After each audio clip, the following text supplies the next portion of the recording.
Bismillahirrahmanirrahim. Assalamualaikum warahmatullahi wabarakatuh. Sampurasun, salam sehat, Baraya Mita Subang. Alhamdulillah pada hari ini saya diberi kesempatan untuk bermain wisata di Desa Pasir Serang. Kebetulan saya ketemu dengan Pak Lurah, dengan Pengurus Des dan Kawan Keuangan, di mana sekalian saja kita healing sambil sosialisasi tentang ketahanan pangan. Untuk itu kita akan berdiskusi dengan Pak Lurah dan Kusbumdes apa kendalanya dan program apa yang sudah dilaksanakan oleh Desa Bantarsari. Untuk itu mari kita simak dan saksikan diskusi tentang ketahanan pangan. Selamat siang Pak Lurah. Selamat siang Pak. Pak Ketua Bumdes. Siang Pak. Alhamdulillah saya diberi kesempatan untuk wawancara dengan para kepala Desa Bantarsari dengan Bumdes Bantarsari. Pak Lurah, sesuai dengan Impres Presiden nomor 9 tahun 2025 tentang percepatan ketahanan pangan, sehingga 4 menteri itu ekstra dalam membuat regulasi ketahanan pangan. Bagaimana yang dilakukan oleh Desa Bantarsari terutama oleh Pak Lurah? Alhamdulillah untuk ketahanan pangan Bantarsari Bumdesnya mulai aktif dari 2023 lah ya, 2023 sampai sekarang. Alhamdulillah Pak, apa yang sudah dilaksanakan kami sesuai dengan sistem keuangan desa, alhamdulillah sudah dilaksanakan dengan lancar. Jadi yang pertama tentang yang jadi masalah jalan Pak. Jalan. Karena ketahanan pangan itu memang untuk penanaman itu adanya di hutan, terus memerlukan jalan, akses jalan menuju dalam pertanian. Iya. Alhamdulillah kemarin kami mendapatkan ada tambahan dari dana desa Pak. Desa Bantarsari sudah melaksanakan salah satu jalan usaha kami yang panjangnya sekitar 350 meter. Kami sudah melaksanakan terkelas, sekarang sudah lancar. Dan itu sudah dilaksanakan penanaman buah-buahan. Contohnya buah apa aja Pak? Ada durian, alpukat, terus pete, rambutan dan tanaman lembur kayaknya. ya Pak. Seberapa hektar Pak yang untuk tanaman pangan? Itu dihususkan itu sekitar ada 7 hektar, tapi ada khusus Pak. Ya dikatakan khusus binaan itu 1 hektar yang dipermanenkan. Untuk penanaman itu buah-buahan itu khusus. Sebelum sesudah tanam buah-buahan sama masyarakat dimanfaatkan juga untuk penanaman kencur kemarin. Palawija, Bantarsari berarti ya. Iya. Alhamdulillah kemarin juga kencur agak mahal. Panen mahal. Manfaatnya alhamdulillah di ketahanan pangan ini lumayan Pak. Jadi petani ada sugih ya. Ya. Sugih terkalap panen harga meningkat. Iya. Nah, yang pertanyaan saya Pak Lurah, itu yang 7 hektar itu dari lahan pertanian masyarakat apa kita sewa atau gimana? Jadi kami untuk yang akan datang nantinya kerjasama dengan Perum Perhutani, karena kan perhutani udah nebang kan sekarang tidak digarap lagi, jadi tidur lah gitu, kosong Pak. Nah saya ada peluang, kebetulan saya sebagai ketua LMDH-nya, Lembaga Masyarakat Desa Hutan yang bermitra dengan perhutani. Jadi intinya nanti kalau kita udah panen, udah berhasil, pasti ada komitmen bagi hasil cuma sekian persen lah gitu. Nah hal-hal tersebut ya kami saya sebagai kepala desa dan ketua LMDH dimanfaatkan Pak. Kebetulan banyak program termasuk di Bumdes tentang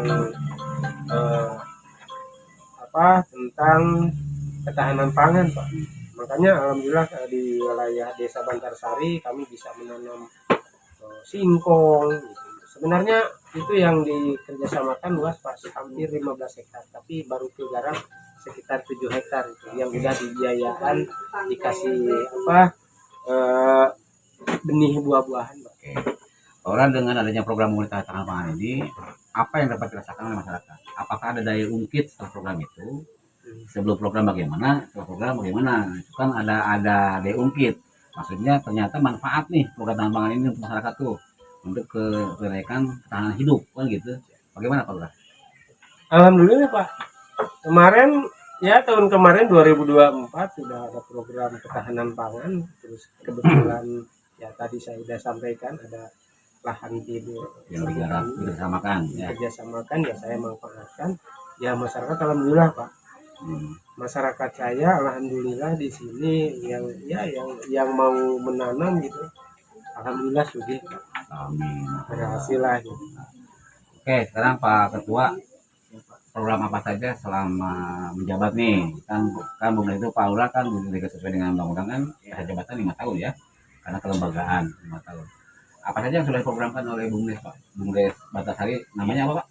Bumdes Pasir Lelang, Pak. Pasir Karena Lelang. kami diawali dengan penghasilan dari Pasir parkir wisata Pasir Lelang kami ambil untuk penghasilan Nah, Bumdes. soalnya kan Bumdes itu harus punya program Pak. Ya. Tahun ini capaian apa, tahun ini capaian apa, sehingga 5 tahun itu ada progres gitu kan. Nah, bagaimana Pak? Dari mulai kami aktif dari tahun 2024 sebagai pengurus Bumdes, kami sudah diberikan anggaran dari ketahanan pangan dari dana desa, Pak. Ya. Kami manfaatkan yang pertama ya tadi mengikuti sistem keuangan desa yang ada untuk ternak domba. Ternak domba itu dari tiap-tiap RW ada, kami pantau terus dengan keuntungan nanti setelah kita anakan hitung-hitungan persentase ada di pengurus kami itu tetap. Terus yang kedua, karena masyarakat desa Bantarsari 95% mayoritas petani, hariannya. ya petani, ada petani sawah dan kebun dan ternak juga. Pada saat pupuk bersubsidi itu kan jaraknya jauh, si petani membeli pupuk ke kios resmi. Harus ada aturan bahwa KTP, tanda tangan di HP itu kan rumit lah istilahnya. Kadang-kadang yang jauh-jauh beli ke kios resmi nggak dapat pupuk karena nggak masuk data anak kami. Solusinya jalan keluar Pemanfaatan limbah itu. enggak, pupuk bersubsidi dulu Pak. Pupuk bersubsidi kami alihkan ke masing-masing kelompok tani Pak. Nah kami mengambil modal, istilahnya penanaman modal, dengan Bumdes mengambil hanya keuntungan per bulan 1% karena itu pupuk bersubsidi. Jadi masyarakat itu sekarang nggak usah Tinggal jauh ambil di Bumdes. di kelompok tani Pak. Kelompok tani. Masing-masing RW ada di kelompok Ya, tani. kan si pupuk tadi kan difasilitasi oleh Bumdes. Ya, Nah, terus ke distributornya ke agennya yang ngambil Bumdes. kios resmi Pak ke distributor itu. Oh, kios resmi di mana di desa Batasari? Ada. Langsung ke masyarakat. Langsung. Nah, kan masalahnya kan gini, masyarakat kan harus bayar kan? Ya. Nah, di talangan ke Bumdes lah apa langsung masyarakat langsung? Kan di kelompok tani kami di masing-masing unit usaha diberikan modal modal kerja ya. Modal untuk pembelanjaan pupuk atau sarana produksi petani lah, apa yang dibutuhkan oleh petani itu disiapkan gitu. Nah, artinya gini, Bumdes dengan petaninya gimana? Apanya Pak? Keuntungannya untuk Bumdes? Ya, kami ngambil keuntungan ke 1% Bumdes itu? itu hanya 1% dari 1 bulan. Oh, dari modal. Dari ya? modal. Dari kelompok. Ya. Nah, Cuman petani itu udah merasa enak, gak usah ke kios resmi. Kadang-kadang kan sama si ketuanya itu dianterin. Namanya duit lah gitu ya, jabah aja. Nah, seperti ini dinamakan itu, gitu Pak. ya, duit difasilitasi ke Bumdes kan gitu ya. Ya. Namanya kan. Teman-teman pada Mita yang tadi disampaikan oleh Pak Ketua Bumdes itu program tahan pangan sebelum adanya program tahan pangan yang wajib dari dana 20% betul ya. Jadi sebelum dana anggaran 20%. Ya. Dulu ada pada ketahanan pangan. Coba kan nilainya tergantung kebijakan Pak Desa waktu itu ya. Nah, Kesepakatan musyawarah dengan BPD ya. Nah, sekarang ini kan ada wajib nih Ya. ketahanan pangan untuk 2025 nih. Pak Dede dalam APBDes itu kan diwajibkan dari desa itu 20% untuk ketahanan pangan. Apakah program ini sudah selalu sempurna atau tidak? Udah Pak, udah salur sekarang buat ketahanan pangannya yang buat peternakan sama modal peternakan sama Lurah. Ya Pak, Sigapura Untuk tahun 2025 ini ya perkembangan penduduk di Lurah ini. 20% dari dana desa berapa sih yang salurkan 197.840 untuk ketahanan pangan yang sudah disalurkan ke rekening BUMDes, Pak. Nah, sementara sudah kami salurkan yang pertama penanaman modal untuk pembelanjaan. Terima kasih Pak Lurah, tadi sudah menjelaskan Pak Ketua, Pak Dede kalau ruangan ya, Hukum Korpam ya, menjelaskan tentang ketahanan pangan di desa Bantarsari. Nah, dengan adanya instruksi Presiden dan Menteri Desa Pak Lurah, ini kan ada Kepmendes nomor 3 nih, yang 2025 tentang ketahanan pokok khusus dari dana desa yang diprioritaskan yang dana desa 20% untuk ketahanan pangan. Bagaimana yang telah dilakukan oleh desa Bantarsari?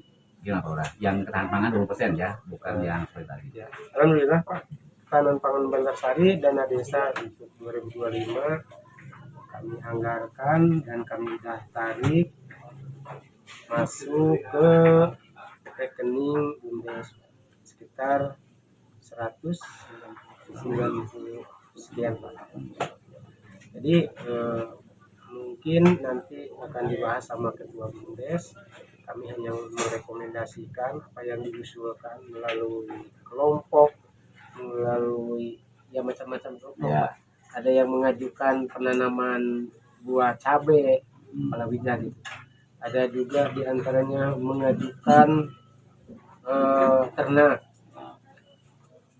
Terus ada juga dari kelompok itu penanaman modal untuk pembelian penampungan hasil panen padi. Cold storage gudang ya. Ya, gudang. Terus ada juga permohonan dari BUMDes sendiri ya, karena mungkin itu penampungan hasil Panen ya. memang harus ada gudang Ya, siapa lah, makasih. Mekanisme bagaimana Pak Lurah untuk penetapan ketahanan tematik di Desa Bantarsari? Soalnya kan harus melalui musyawarah desa. Apakah itu sudah dilakukan Pak? udah Pak. Dengan masyarakat sepakat untuk itu? Iya, Untuk itu- palawija, itu- untuk cold storage sepakat ya? Ya alot sekali itu Artinya, karena ada perubahan. Jangan sampai salah, masyarakat ditanya nggak tahu kan gitu. Kan masyarakat eta nggak tahu yang ketahanan pangan. Dalam hal ini Pak Ketua BUMDes, apakah sudah membuat analisa usaha Pak? Harus ada kewajiban dan harusan. Jadi BUMDes harus membuat pengajuan proposal dulu ke desa dengan analisa usaha. Terus sampaikan ke desa merek duitnya nggak ada untung gitu kan, harus kan langsung untung. Iya. Ini apa ini? Pada saat itu ini duit nih dari desa, pokoknya desa harus untung. Berapa persen keuntungan pembagian PAD-nya ke desa? Berapa persen untuk dia pengurus dan sebagainya? Gimana Pak? Ini Pak ya, sebelum bendahara desa menyalurkan ke rekening BUMDes, bendahara tidak mau mengeluarkan uang spesial pun sebelum tanpa pengajuan dari BUMDes dan analisa usaha. Setelah kami mendapatkan pengajuan dari para petani ternak, petani padi, petani kebun, palawija itu kami tampung, kami bikin analisa usaha bersama, lalu pengajuan masukin ke desa, sudah beres semua, baru kami ditransfer dari bendahara desa ke rekening BUMDes. Rekening BUMDes ya, Ya, bukan rekening pribadi ya. enggak, BUMDes Pak. Sekarang pertanyaannya, apakah BUMDes sudah punya NPWP Pak? NPWP kami lagi proses. Soalnya kenapa? Karena badan hukum Pak. Jadi badan hukum harus ada NPWP karena ada pajak misalnya. Kan, gitu.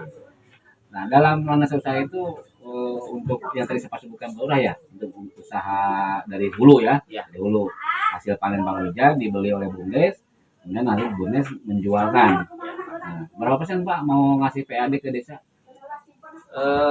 Kalau penghasilan PAD desa itu kemarin itu kami udah di tahun 2024 udah memberikan PAD ya. Nah yang sekarang nih, yang ketahanan pangan nih, kan harus ada kontribusi ke desa nih. Ya, PAD-nya berapa? Komitmen dengan desa 5%. 5%. Itu sudah maju udah desa itu 5% saya titik. Kan kemarin baru kecil. Oh iya. Yang kemarin yang udah. Tapi sepakati sama BPD ya. Udah. Sepakati ya. Dicuangkan dengan berkasar ya. Terima kasih. Kemudian ini Pak, ini kan ke depan belum tahu juga nih kebijakannya. Apakah 20% itu tiap tahun karena desa 20% atau gimana kita belum jelas. Jadi lagi nih Pak, tolong mohon dimanfaatkan oleh Bumdes untuk pemanfaatan masyarakat desa. Hasilnya dapat dirasakan masyarakat desa. Minimalnya dia menjual tidak jauh dari harga tengkulak kan gitu. Ya. Kan banyak kan gini orang. Banyak tengkulak padi dulu kan dengan sebelum ada kebijakan pemerintah harga padi itu ya pada saat panen raya 400, 500. Sekarang kan ada kebahagiaan nih bagi petani. Ya. 6.500 ya kan. Nah, terjadi harga paling ternaik gitu ya kan. Nah, yang posisi siapa sekarang? Ya, Tengkulak Pak. ya.